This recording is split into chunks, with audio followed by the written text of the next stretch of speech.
आज हम पढ़ने वाले हैं सी प्लस प्लस। अब सवाल ये है कि ये सी प्लस प्लस है तो है क्या चीज। आज तक तो हमने नाम सुना नहीं भाई इसका, पहले ही क्या बीमारी आ गई, अब इसका क्या करें। सी प्लस प्लस क्या है? कुछ नहीं है, बस एक लैंग्वेज है सिंपल सी। जैसे हम लैंग्वेज लिखते हैं हिंदी इंग्लिश कोई भी लैंग्वेज है, वैसे सी प्लस प्लस हमारी एक लैंग्वेज है कंप्यूटर के लिए। कंप्यूटर को सिर्फ अपनी भाषा समझ में आती है जिसे हम मशीन लैंग्वेज कहते हैं, यानी 0 और 1। कंप्यूटर हमारी तरह इंग्लिश नहीं समझता भाई, ए बी सी डी, ए का मतलब ये है, बी का मतलब ये है। कंप्यूटर सिर्फ एक मशीन है और कुछ नहीं है। कंप्यूटर हमारे इशारों पे चलेगा, हम उसको बोलेंगे ये कर, ये करेगा, ये कर, ये करेगा। अगर गलत बोलेंगे तो वो गलत करेगा, वो कुछ नहीं करेगा। तो सी प्लस प्लस क्या है आज हम पढ़ेंगे। C plus plus, C plus plus क्या है? सी प्लस प्लस है एक लैंग्वेज, या फिर यूं कहें कंप्यूटर लैंग्वेज। कंप्यूटर को समझाने के लिए हमारे पास एक लैंग्वेज है सी प्लस प्लस। अब है कि हम कंप्यूटर को समझाएंगे कैसे, इसलिए इसके लिए हमारे पास कुछ कोड्स है पहले से ही, जिनकी मदद से हम कंप्यूटर को समझाएंगे कि भाई हाँ ये होता है, इसका मतलब ये है, इसका मतलब ये है, ये ऐसे होता है ये। तो शुरू करते हैं, देखते हैं पहले क्या क्या कोड क्या क्या समझ सकता है। सबसे पहले है हैश इंक्लूड। एक पहले छोटा सा प्रोग्राम बनाते हैं, छोटा सा, बिल्कुल छोटा सा, फिर उसके बाद मैं बताऊंगा कि ये है क्या, कैसे चल रहा है। यहां पे आएगा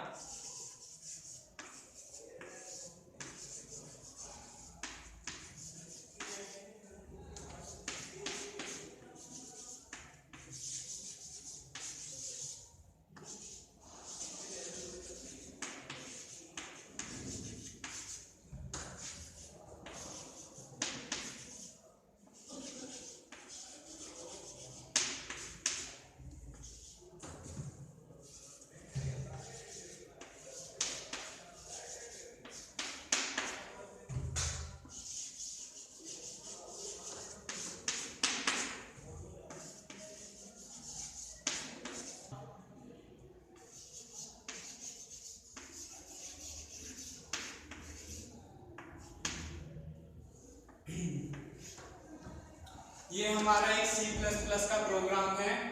ये बिल्कुल छोटा सा प्रोग्राम है। अब सवाल ये उठता है कि भाई ये है तो प्रोग्राम, लेकिन हमें क्या पता है प्रोग्राम क्या चीज होती है। ये ही पता हमें को प्रोग्राम क्या चीज होती है। प्रोग्राम कुछ नहीं होता। जैसे हम किसी चीज को सोल्व करते हैं, जैसे हमें 3 + 2 करना है, तो हम क्या करते हैं इसके लिए सबसे पहले लिखते हैं 3, फिर उसको लिखते हैं, फिर प्लस का साइन करते हैं जो भी हमें चीज करनी है, उसके बाद +4 = 7। कंप्यूटर में भी हम यही कर रहे हैं, पहले उसको बता रहे हैं कि क्या करना है, कैसे करना है, और हमें लास्ट में भाई आउटपुट दिखा दे बस। हमें और कुछ नहीं चाहिए, हमें हमारा रिजल्ट चाहिए। अब बात आई कि 3 + 4, ये तो भाई बड़ा आसान है, ये तो हम कर सकते हैं। इसके लिए फिर ये नई लैंग्वेज सीखने की क्या जरूरत है, क्यों पंक्तियां करनी इसके लिए। इसमें कुछ नहीं करना, प्रोग्राम हम इसलिए बनाते हैं। मान लो ये तो छोटा सा था, अगर मैं कहूं कि मुझे 100 नंबर तक का सम चाहिए, तो आप क्या करते रहोगे 1 + 2 + 3 + अगर मैं आपको कहूं 1 से लेके 100 तक मेरे को मल्टीप्लाई 7 नंबर का मल्टीप्लिकेशन चाहिए, तो आप क्या करते रहोगे 1 × 2 × 3 × 4 × 5 × 6 इसलिए हम प्रोग्राम बनाते हैं ताकि जो हमारा टास्क है, जो हमारी कैलकुलेशन वगैरह है, जो हमें रिजल्ट चाहिए, आउटपुट चाहिए, वो हमें आसानी से मिल जाए। अब ये हमारा एक बिल्कुल सिंपल सा प्रोग्राम है। इसमें मैं समझाऊंगा कि हो क्या रहा है और कैसे हो रहा है, क्या चीज है। सबसे पहले जब भी हम प्रोग्राम बनाएंगे तो हमारे प्रोग्राम की स्क्रीन कुछ ऐसी आएगी। प्रोग्राम किसी भी कंपाइलर में लिखा जाता है, चाहे वो तुम्हारा कैसा भी कंपाइलर हो सकता है। तुम्हारे पास टर्बो C++ का कंपाइलर हो सकता है, टर्बो C++, तुम्हारे पास बोरलैंड का कंपाइलर हो सकता है। तुम किसी भी कंपाइलर में इस प्रोग्राम को चलाओगे, कंपाइल करोगे, तो वो तुम्हारे प्रोग्राम के अनुसार रिजल्ट दे देगा। अब ये प्रोग्राम चलेगा कैसे? सबसे पहले मैंने लिखा है, हर प्रोग्राम में आपको ये लिखना जरूरी होगा, हैश इंक्लूड, इसके बीच में स्पेस नहीं है, ये इसी के साथ है, hash include angular bracket iostream dot h, include iostream dot h, hash include conio dot h, void में angular bracket clr bracket cout नमस्ते get ch, ये और एंगुलर ब्रैकेट। अब ये हैश इंक्लूड iostream h, ये आखिर है क्या? जिसके पीछे भी h लग जाए, डॉट h, वो एक तरह से हेडर फाइल। हेडर फाइल मतलब एक तरह से तुम लगा लो कि ये डिक्शनरी की तरह काम करता है। अब कंप्यूटर को तो पता नहीं भाई ये void का मतलब क्या है, कंप्यूटर को इंग्लिश थोड़ी ना आती है, v का मतलब ये है, कंप्यूटर तो सिर्फ 0 और 1 की भाषा समझता है। तो hash include iostream dot h जैसे हमने लिखा तो कंप्यूटर को पता चल जाएगा कि भाई ये cout इसका मतलब क्या है, ये जो ऐसे डाले हैं इसका मतलब क्या है, बाकी जो भी हमने चीजें की हैं उन सबका मतलब क्या है, ये पता करने के लिए हम iostream डॉट h का यूज करते हैं। इसका होता है input output stream dot h, इसका फुल फॉर्म होता है, ठीक है। उसके बाद हमने डाला है,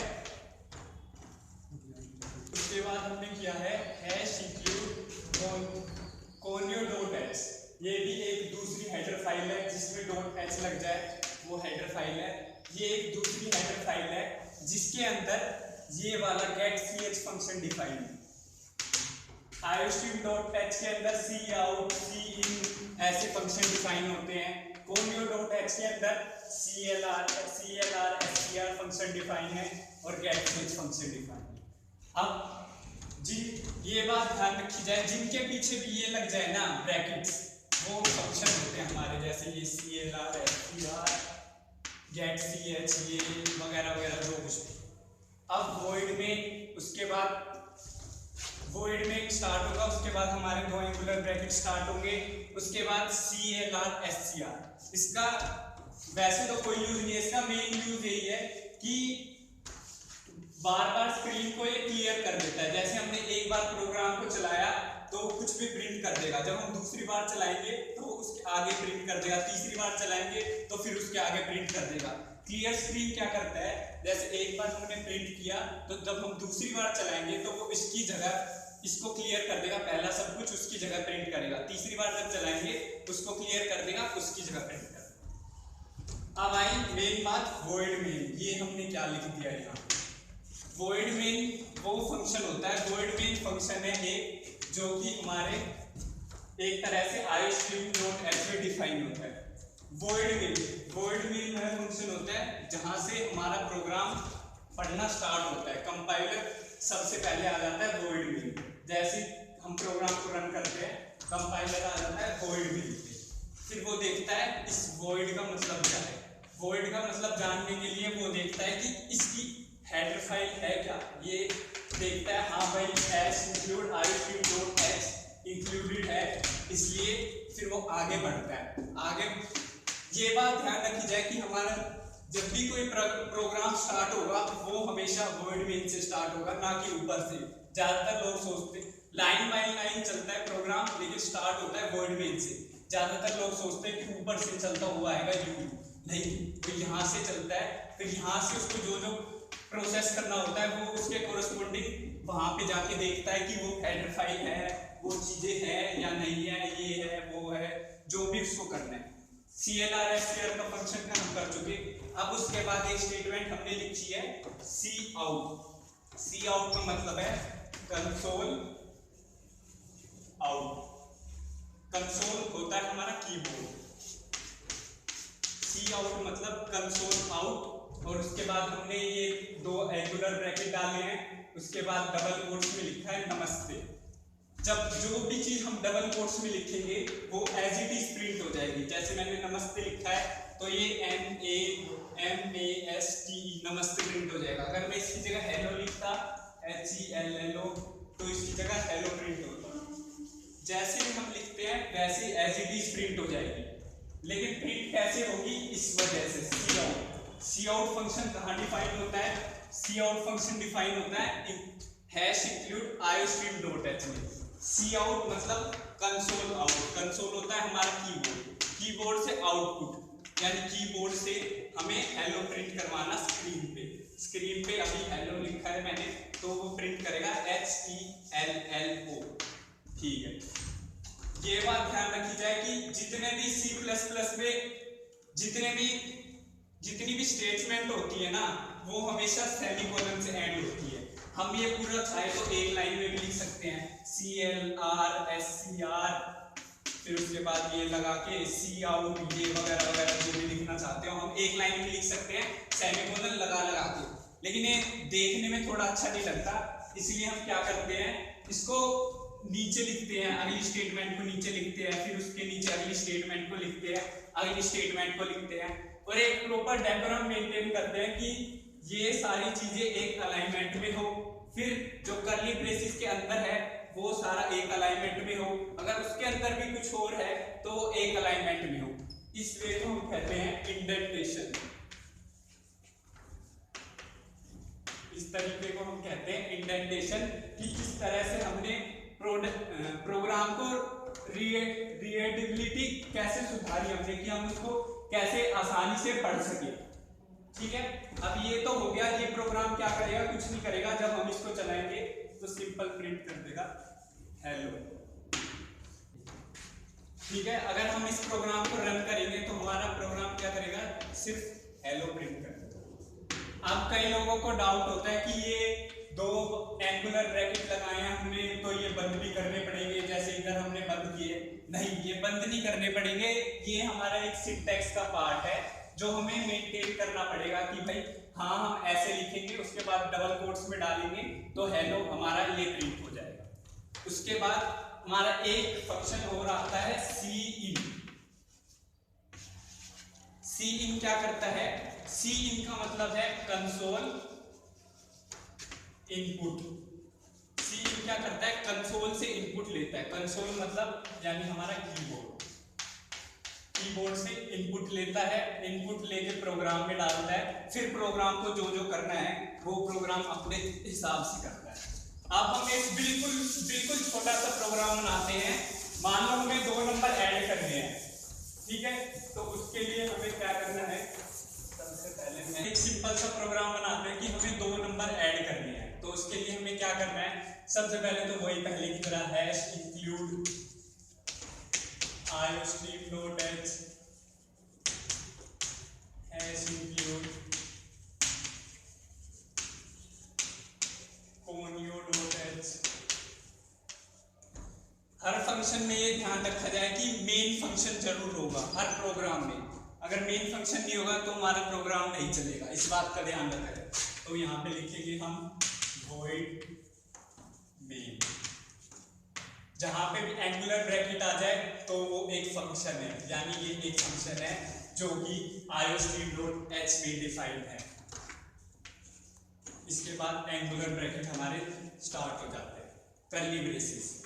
ठीक है, उसके बाद CLR SCR स्क्रीन क्लियर करने के लिए। उसके बाद हमें यूजर को बोलना है सी आउट यानी कंसोल आउट ब्रैकेट में जैसे जो एज इट इज हमें प्रिंट करवाना है, enter any 2 number. Enter any 2 number की जगह हम लिख देते हैं enter first number.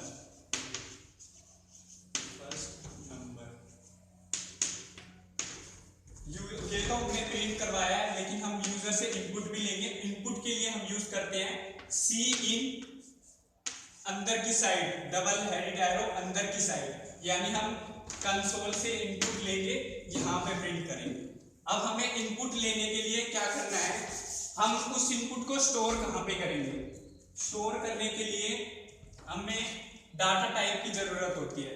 Data type वह चीज होती है कि इसमें किस तरह की वैल्यू जाएगी, इंटीजर की तरह जाएगी या कैरेक्टर टाइप की वैल्यू जाएगी, कैसी वैल्यू जाएगी, या फिर फ्लोट मतलब डेसिमल टाइप की वैल्यू जाएगी। इसके अंदर किस तरह की वैल्यू जाएगी, किसी भी तरह की वैल्यू जा सकती है।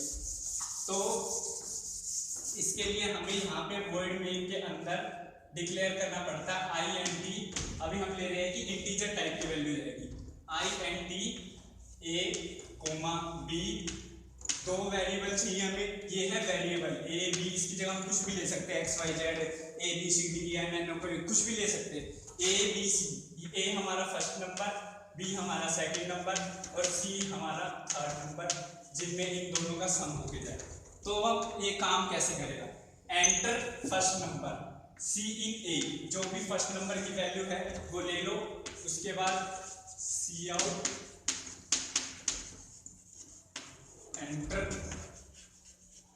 Second number C in B C in B. उसके बाद ए मिल गया हमारे पास, यानी नंबर 1 आ गया हमारे पास, नंबर 2 आ गया हमारे पास।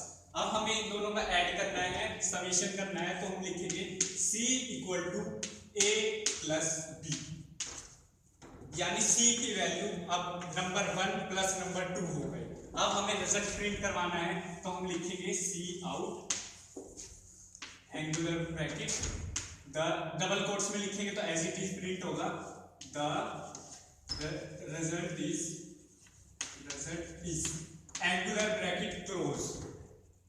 एंगुलर ब्रैकेट ही डबल कोट क्लोज कर दिया है हमने। उसके बाद एंगुलर ब्रैकेट ऐसे करके हम लिखेंगे C।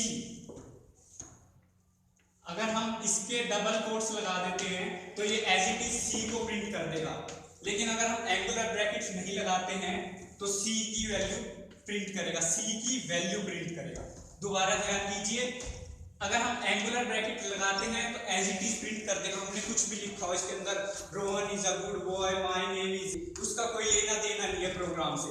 अगर हम डबल कोट्स हटा दे, अगर डबल कोट्स हटाते हैं तो वो ये वाली वैल्यू प्रिंट करेगा। अब देखते हैं कि ये प्रोग्राम चलेगा कैसे। यहाँ पे आया वॉइड मेन पे आया, उसने देखा हाँ भाई इसका मतलब मैं जानता हूँ, ठीक है, वॉइड का मतलब जानता हूँ, इससे पहचाना उसने कि इसका मतलब मैं जानता हूँ। उसके बाद CLR SCR, उसका मतलब भी देखा उसने, मैं जानता हूँ। C आउट, उसका मतलब भी जानता हूँ, उसने प्रिंट कर दिया enter the first number, enter the first number. जब भी हम ये बात ध्यान रखिए, जब भी हम वेरिएबल डिक्लेयर करते हैं A B C तो वो मेमोरी में अपना एरिया ले लेते हैं। ये A का एरिया हो गया खाली स्पेस, ये B का एरिया हो गया, ये C का एरिया हो गया। जैसे हमने यहाँ पे डिक्लेयर किया A B C, उन्होंने मेमोरी में अपनी इंटीजर टाइप का एरिया बना दिया A B C। हमने लिखा, हमने चलाया, पूछा यूजर से enter the first number, user ने एंटर किया A, यूजर ने एंटर किया मान लो 3, यानी जो A की वैल्यू है वो 3 हो जाए, यानी यहाँ पे 3 हो गया। अब फिर हमने पूछा enter second number, second number लिया हमने B की वैल्यू मान लो यूजर ने दी 5, तो यहाँ पे आ गया हमारा 5। अब हमने लिखा है C equal to A plus B, यानी जो ये खाली मेमोरी बची है इसमें इन दोनों का सम चला जाए, 3 प्लस 5 इक्वल टू 8, यानी ये 8 मेमोरी में चला जाए। और फिर लास्ट में हमने किया है C out the result is inverted coma में एज इट इज प्रिंट हो जाएगा, द रिजल्ट इज C लिखा है हमने, C की वैल्यू प्रिंट कर देगा, C की वैल्यू है 8, यहाँ पे 8। अगर मैं इसकी जगह यहाँ पे C में डबल कोट्स लगा देता तो वो C की वैल्यू प्रिंट नहीं करता, यहाँ पे प्रिंट कर देता the result is C as it is, जो भी हमने लिखा है, ठीक है। और लास्ट में हम लगा देते हैं गेट CH, और ये वर्ड में हमने क्लोज कर दिया लास्ट में।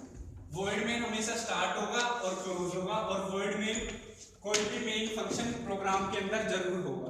अब ये है कि गेट CH, ये क्या चीज है, ये इसको हमने किस लिए लगा, ये एक फंक्शन है जो कि conio.h हेडर फाइल है, इसका इस चीज का मतलब इसमें डिफाइन किया गया है। ये एक दूसरी मान लो डिक्शनरी 1 है, इसमें इन चीजों का मतलब है, ये डिक्शनरी 2 है, इसमें मतलब है गेट CH का मतलब क्या है, गेट सी एच का मतलब कोनियो डॉट एच की डिक्शनरी में है कि रुक जाओ। जैसे हम इस प्रोग्राम को चलाएंगे, अगर हम बिना गेट सी एच के चलाएंगे तो बड़ी जल्दी चलेगा और बड़ी जल्दी आउटपुट दिखा के एग्जिट हो जाएगा, हमें दिखेगा भी नहीं कि भाई क्या हमारा आंसर आया। अगर हम गेट सी एच लगा देते हैं तो वो रुकेगा जब तक हम कोई की प्रेस नहीं करेंगे, वो प्रोग्राम चलेगा और आउटपुट रुका रहेगा जब तक हम एंटर प्रेस नहीं करेंगे। जब तक एंटर प्रेस नहीं करेंगे हमारी स्क्रीन पे हमें जो भी कैलकुलेटेड रिजल्ट है, जो भी कुछ भी है, वो हमें वैसा का वैसा दिखाई देगा। मैं आशा करता हूँ आप सबको पसंद आया होगा।